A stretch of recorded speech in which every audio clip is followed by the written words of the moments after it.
You probably had this problem with DJI RS2 or DJI RSC 2, that your favorite peak design plate doesn't fit this plate. I have a solution for you in this video. This. And when you mount your camera onto here, it sits quite high, and more of that, it's not that convenient to carry your camera around with this. Actually, DJI said that this plate is Arca Swiss compatible.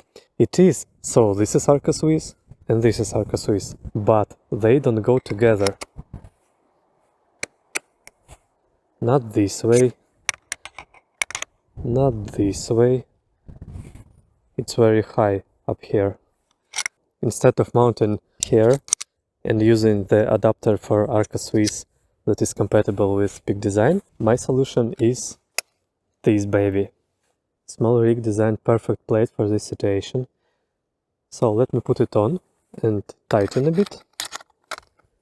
Like this, then tighten up. You see, it holds perfectly. Peak Design plate and this one.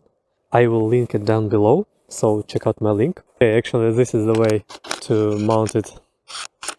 Yeah, lens facing forward. Let me show you how it looks on actual gimbal.